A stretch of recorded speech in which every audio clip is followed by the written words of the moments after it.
Alright, this is exciting. This is the first video in the first kind of a series of videos that I've ever done on this channel. And what it is I'm reading all 5 of the Canada Reads books, and then I'm going to do an overview of the entire thing. Hopefully I'll get all this out before the actual Canada Reads things go, so I can give you my untainted... Yeah, we'll go untainted. With like my untainted opinion of them before the actual event happened. So the first book that I read, I'm just going to do these in the order that I read them in. And the first book of the 5 Canada Reads books I read was 15 Dogs by Alexis. This one is being defended by Humble the Poet, I believe. The gods Hermes and Apollo make a bet that it's human consciousness that makes humans unhappy. And they give 15 dogs, overnighting in a veterinary clinic in Toronto, human consciousness and language. The bet is that so long as at least one of these dogs dies happy, Apollo will be in Hermes' servitude for a year. And then, so begins a harrowing journey for these 15 dogs with their newfound human consciousness, and how it shapes all of their future interactions with other dogs, each other, and humans themselves. This was a very emotional read for me. These dogs' lives are not happy with human consciousness. Right away it leads to a big rift between 2 sects of the dogs, basically. One that wants to go back to the old ways and forget that they have a consciousness and language, and another one that wants to embrace their new language and their new consciousness and just sort of move forward with it. The book draws into attention some interesting ideas about what humans see as intelligence, in contrast to what dogs, theoretically see as intelligence. There's a lot of talk in the book about the condescending way that humans talk to other dogs, and by extension the way we talk to other humans that we perceive as less intelligent, and the way we just talk to them so condescendingly.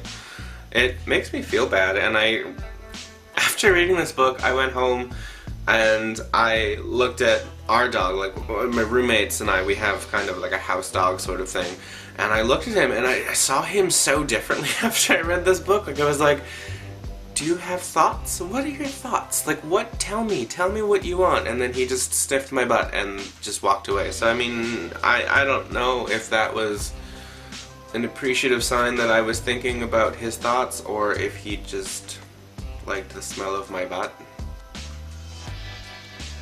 I was making a point here, I don't know what it was. It also draws attention to just how limited our vocal communication is with each other, and how much humans rely on things like tone and body language and context clues in order to actually communicate. And these poor dogs don't understand that. They've got the grasp on the actual language itself, but they don't understand the facial cues and stuff like that, so it ends up being really confusing and frustrating for them to interact with humans because they just don't understand us. And when you think about it, we do rely a lot on other things other than the actual words that we're speaking to convey a point, and it would be tough for someone who doesn't understand social cues and facial expressions and tones to understand exactly a point that someone is trying to articulate to them. And it was kind of neat just to sit back and think about humans are weird. Even though they can't grasp all that other stuff, one of them eventually gets to learn to do it. But one of the best things about this book is when they start developing language and stuff like that. One of the dogs, my favorite dog, Prince, he starts developing poetry, starts writing, or technically not writing, but composing poetry, verbal poetry in their weird dog language. And not only does he do poetry, but he also invents puns, and it's just, it's so groan-worthy that even dogs with a human consciousness make puns, and it's dude, yes but no.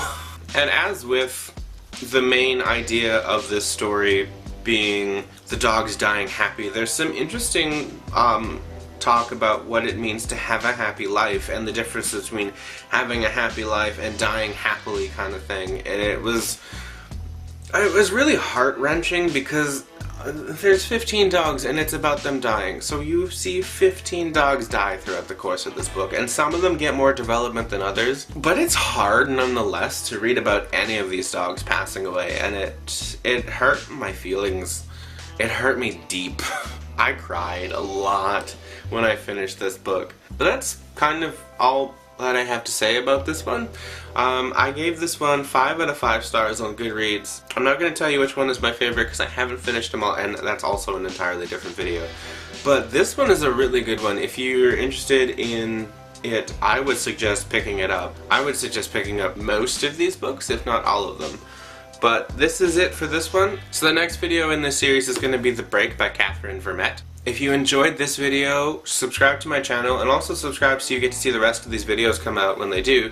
If you enjoyed the video, yeah, give this one a like, share it. I have links down below to my Goodreads and my Twitter, and probably also a link to the playlist, because I'm going to create a playlist for this series. A link to that playlist below, and I think that's it. I'm pretty sure that's it. I'm just going to say that's it, and I'm going to say goodbye. Bye.